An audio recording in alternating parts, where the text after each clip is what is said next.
जिंदगी में अपने इस तैयारी के इस सफर में कहीं पे भी हो, बस एक चीज याद रखना, हो सकता हो अभी ये सफर अच्छा नहीं चल रहा हो सकता हो अभी तक चीजें अच्छी नहीं हुई हो, कोई बात नहीं। सूरज की धूप कितनी भी तेज हो वो कभी समंदर को सुखा नहीं सकती। समंदर हो तुम, तुम्हारे अंदर बहुत एनर्जी है, ऊपर वाले ने तुम्हारे अंदर बहुत पॉजिटिव एनर्जी डाली है।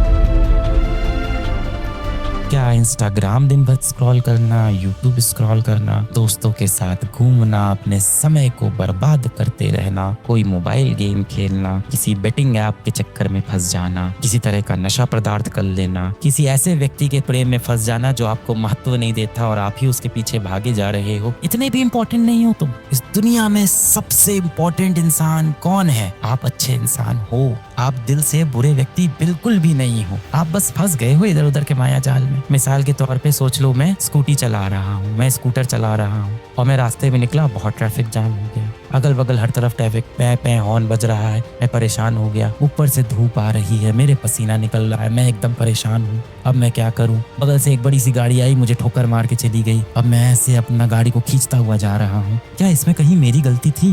नहीं।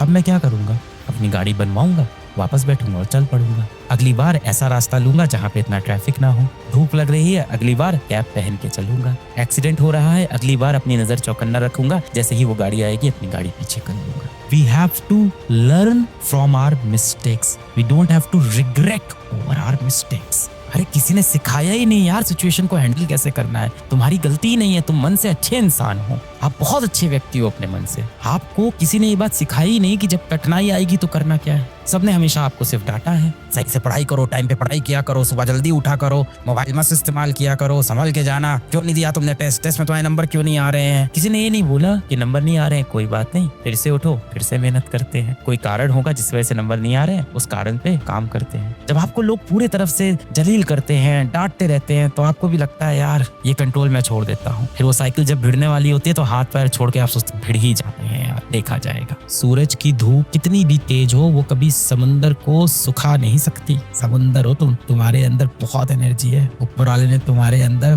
बहुत पॉजिटिव एनर्जी डाली है। जीवन में पहली बार आपने कोई सपना देखा होता है, उस सपने के पीछे इतनी तेजी से भाग रहे होते हो। पहली बार किसी भारत के लेवल के कंपटीशन में बैठते हो, पहली बार आप किसी इतने बड़े कंपटीशन में बैठते हो, पहली बार आपको इतनी उम्मीदें होती हैं। 2 साल तक आप उस रेस में भागते हो, लास्ट में सपना जब टूटता है तो संभालना थोड़ा मुश्किल होता है।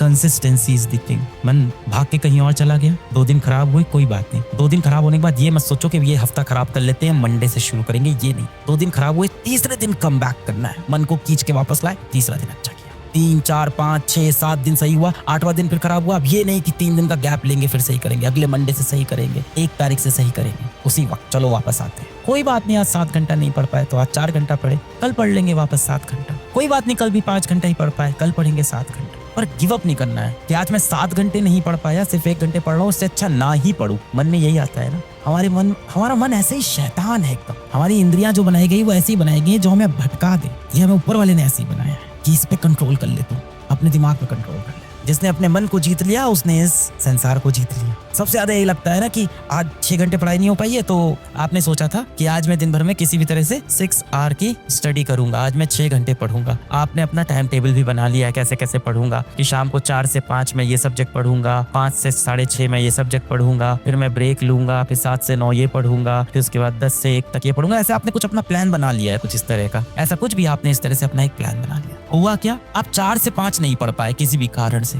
5 से 6:30 भी नहीं पढ़ पाए किसी कारण से। अब आप क्या करते हो? अब आप बोलते हो आज रहने देते हैं, कल से अच्छे से शुरू करेंगे। जीवन कभी भी परफेक्ट नहीं होने वाला, कभी भी जीवन परफेक्ट नहीं होने वाला। तो अगर यहाँ तक चीजें बिगड़ गई है, कोई बात नहीं, जितना समय हाथ में है अब इसको अच्छे से इस्तेमाल करते हैं। बहुत आसान एग्जाम्पल से आप समझ जाओगे। मान लो आपका कल पेपर है, कल आपका एग्जाम है, मान लेते हैं मंडे को एग्जाम है और संडे को आप पढ़ाई कर रहे हो। स्कूल का एग्जाम है, छोड़ नहीं सकते, आपके स्कूल का एग्जाम है, मंडे को एग्जाम है, संडे को आप पढ़ाई कर रहे हो। मान लो संडे की सुबह आपने सोचा था आप 10 बजे उठ के पढ़ाई करोगे, आपने सोचा था 10 बजे उठेंगे और 10 बजे उठ के पढ़ाई करेंगे, 10 AM उठ के। किसी कारण से आप 10 बजे नहीं उठे, आप दोपहर में 12 बजे उठ रहे हो, रात में देर से सोते हो। तब आप क्या करोगे? सोचोगे आज नहीं पढ़ते हैं, कल से पढ़ें। ऐसा तो नहीं करोगे, आप 12 बजे से पढ़ना शुरू कर दोगे। जितना समय बचा है उसका बेस्ट यूटिलाइजेशन करोगे। यही तो करते हो ना उस समय। यही अप्रोच रखनी है बेटा। थोड़ा समय खराब हो गया तो उसको लेके अब रोना नहीं है। मैंने कितनी बार बोला है कि जो आपके अतीत में बीत गया है, जो आपके पास्ट में बीत गया है, उसको अब आप नहीं बदल सकते। उसके बारे में परेशान होने से कोई फर्क नहीं पड़ने वाला आपके आने वाले जीवन में। पर आपका भविष्य आपके हाथ में।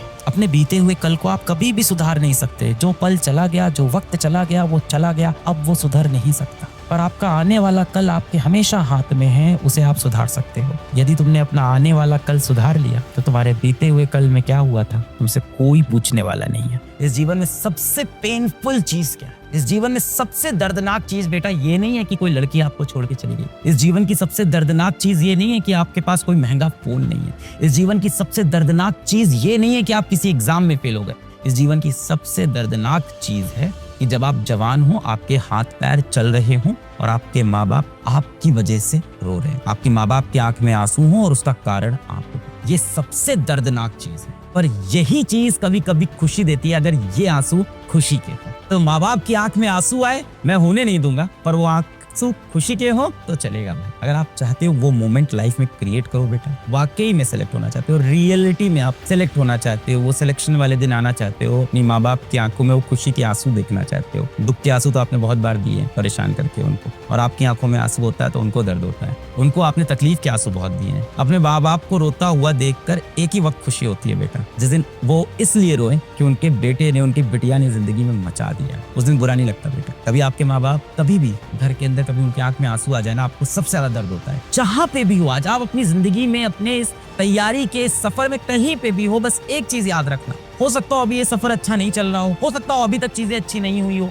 आप दिन भर बैठ के उन्हीं चीजों को मत सोचो, बार बार मत सोचो कि अभी तक क्या नहीं हुआ, अभी तक क्या नहीं हुआ, अभी तक क्या नहीं हुआ। क्या कल आपकी मृत्यु होने वाली है? पता नहीं, पर ऐसा कुछ आपको प्लान तो नहीं है ना कि आपको कोई जानलेवा बीमारी नहीं है। आपके हाथ पैर चल रहे हैं, आपका दिमाग चल रहा है। क्या आपका एग्जाम कल है? नहीं है। क्या छूट गया? इसको मत देखो बेटा, क्या बचा है ये देखो। आप अभी इसी वक्त पे बेटा सेट टाइम t=0।